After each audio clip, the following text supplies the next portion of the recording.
Assalamualaikum warahmatullahi wabarakatuh. Salam jumpa kawan-kawan. Dengan saya Imam Abu Haidar di channel Viva La Patria. Channel yang mengupas tentang peristiwa sejarah, politik, sosial, dan budaya. Untuk video episode kali ini, kita akan coba membahas satu tema tentang bagaimana dulu para raja-raja tanah Jawa melegitimasi kekuasaannya. Namun sebelum lebih lanjut, saya ingatkan pada kawan-kawan untuk like, share, dan juga subscribe channel ini demi kemajuan dan keberlangsungan channel kita ini. Kita simak videonya. Pada masa lampau di tanah Jawa, raja-raja ini mempunyai banyak cara untuk melegitimasi kekuasaannya. Salah satunya mereka menggunakan aspek magic religius, yakni satu nilai yang tidak tersentuh oleh masyarakat kebanyakan, yang biasanya masyarakat atau rakyat harus atau menerima secara pasrah ataupun menerima apa yang telah disampaikan oleh para penguasa. Nah, kita akan ambil satu contoh kasus dari pendiri kerajaan Singosari, yakni Ken Arok. Siapa yang tak mengenal ataupun mengetahui Ken Arok ini? Dia adalah pendiri sekaligus raja pertama kerajaan Singosari yang konon katanya akan kemudian menurunkan keturunan-keturunannya sebagai raja-raja di tanah Jawa hingga saat ini. Dalam kasus ini, Ken Arok dalam kitab Pararaton diceritakan bahwa dia adalah seorang anak dari Dewa Brahma. Dewa Brahma ini adalah dewa tertinggi dalam kepercayaan pada masa itu. Salah satu dari Trimurti selain Brahma, Siwa, dan Wisnu. Brahma adalah dewa tertinggi. Jadi dikisahkan di kitab Pararaton itu ada seorang wanita bernama Ken Endok. Ken Endok ini adalah ibu dari Ken Arok. Dia hamil. Dia adalah seorang istri dari pembantu adipati di kerajaan Kediri yang bernama Gajah Parang.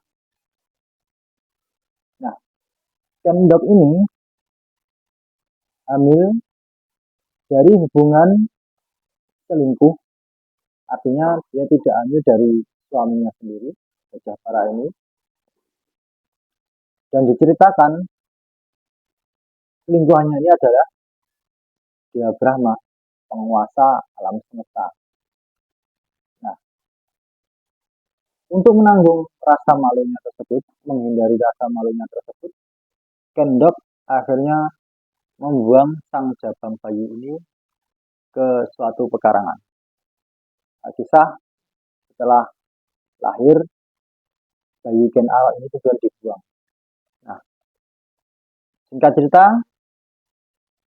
ada seorang kriminal bernama Lembong yang melintas di jalan. Tiba-tiba dia melihat berkas sinar atau cahaya yang terang benderang. Penasaran nih Lembong, dekatinya sumber cahaya tersebut. Setelah dekat, tampak terlihat ternyata sumber cahaya itu adalah sesosok bayi berkelamin laki-laki. Didekati bayi itu oleh Lembong, terus diambilnya. Diamati bayi itu, bayi yang bersinar terang itu. Dia bergumam, mungkin ini keberuntunganku, kata Lembong. Kemudian bayi itu dibawanya lah pulang untuk dirawat. Singkat cerita, Ken Arok tumbuh remaja, dewasa, bersama dengan bapak angkatnya ini, Lembong, yang seorang kriminal. Tentu saja Ken Arok tumbuh dengan nilai-nilai yang dilihatnya, diambil, dicontohkan oleh ayah angkatnya, yakni Lembong. Maka dia pun menjadi seorang kriminal yang lihai. Dikisahkan dalam setiap aksi kriminalnya, Ken Arok ini selalu lolos dari kejaran aparat ataupun jeratan hukum. Nah, kita berhenti di kisah ini, di kisah di mana Ken Arok ini selalu bisa lolos dari kejaran aparat hukum dan juga selalu lolos dari jeratan hukum. Tentu saja di dalam kisah para raton dikisahkan si Ken Arok ini sakti Mandraguna, sehingga dalam pengejaran oleh para aparat itu Ken Arok selalu lolos. Kita coba tafsirkan, karena dalam setiap babat ataupun kitab tempo dulu itu selalu tersembunyi simbol-simbol atau makna-makna yang harus kita tafsirkan ulang. Kita tidak bisa menerima letterlek begitu saja apa yang tertulis dalam kitab-kitab tersebut. Oke. Yang pertama, seandainya kita menerima secara letterlek dari kisah Ken Arok di kitab para raton tersebut, tentunya kita harus percaya bahwa Ken Arok adalah benar-benar seorang anak dari hubungan dewa tertinggi, yakni Dewa Brahma, dengan seorang anak manusia, yang tentu saja anak yang dihasilkan akan menjadi manusia setengah dewa yang mempunyai kemampuan tingkat dewa. Seperti kalau di dalam mitologi Yunani itu Hercules yang merupakan anak dari Zeus. Itu kalau kita harus menerima secara letterlek. Namun karena kita diberikan akal pikiran, kita bisa menafsirkan dari narasi bahwa Ken Arok adalah seorang anak Dewa Brahma. Baik. Dewa Brahma adalah dewa paling berkuasa. Coba kita tafsirkan bahwa Dewa Brahma dalam tanda kutip ini adalah orang yang berkuasa di dalam suatu wilayah yang yang memang didiami oleh Ken Endok dan juga suaminya. Jadi kita bisa tafsirkan bahwa Ken Endok ini hamil dari dia berselingkuh dengan seorang penguasa di wilayah tersebut. Dalam banyak kasus, seorang anak penguasa ataupun seorang anak raja yang tidak diinginkan, biasanya dia akan dihilangkan nyawanya atau dibuang. Nah, dalam kasus ini, Ken Endok tidak tega untuk menghilangkan nyawa sang jabang bayi ini. Akhirnya dia berinisiatif untuk membuang dalam tanda kutip, atau mungkin dia akan memberikan anak tersebut kepada seseorang. Maka bayi Ken Arok ini diserahkannya lah kepada seorang yang bernama Lembong tersebut. Tentu saja Ken Endok dalam memberikan bayinya tersebut pada Lembong, dia memberikan informasi pada Lembong bahwa bayi ini adalah anak dari penguasa di wilayah tersebut. Tentu saja Lembong senang, bukan kepalang, karena dia bisa memelihara, karena dia juga tidak punya anak, dia memelihara seorang anak, apalagi anak itu adalah anak seorang penguasa. Nah, kita berhenti sampai sini. Jadi kita bisa menarik benang merah. Kenapa Ken Arok dalam setiap tindakan kriminalitasnya selalu lolos dari kejahatan hukum? Kita bisa ambil kesimpulan bahwa Lembong tahu bahwa anak ini adalah anak seorang penguasa, dan dia pun menceritakan kepada orang-orang di sekitarnya, masyarakat di sekitarnya. Jadi Kalau zaman dahulu orang-orang tuh dengan anak raja, anak penguasa ataupun kerabat penguasa itu sangat menaruh hormat apapun tindakannya seperti itu.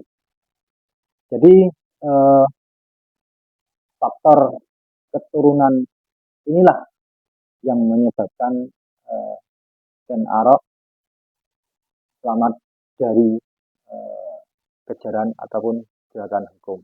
Dan dari faktor eh, keturunan inilah dalam hal ini dia diakui sebagai anak Dewa Brahma, maka dalam karir politik kekuasaannya dia pun mencapai puncaknya saat eh, menyingkirkan Tunggul Ametung sebagai aku di Tumapel.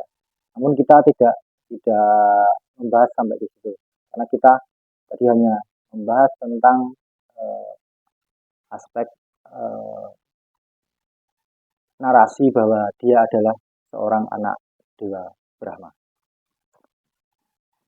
Namun kita kembali ke zaman modern sekarang ini. Ternyata di dalam praktek-praktek politik kekuasaan di zaman modern ini, apalagi di negeri kita sendiri, faktor keturunan atau genealogis ini masih sangat berpengaruh kuat. Banyak contohnya para calon anggota legislatif pada musim pemilu biasanya mereka yang kurang percaya diri akan menampilkan foto gambarnya itu bersama dengan foto bapaknya yang seorang presiden atau ibunya seorang presiden atau bahkan mbahnya yang sudah meninggal juga adalah seorang presiden. Banyak kasus seperti itu dan itu ternyata masih relevan di masa kita di era republik ini. Ya, mungkin itu sudah menjadi DNA politisi di negeri ini. Ya, kita terima saja. Oke, mungkin itu dulu dari saya di video kali ini. Kita akan sambung video-video selanjutnya. Terima kasih atas perhatiannya. Assalamualaikum warahmatullahi wabarakatuh.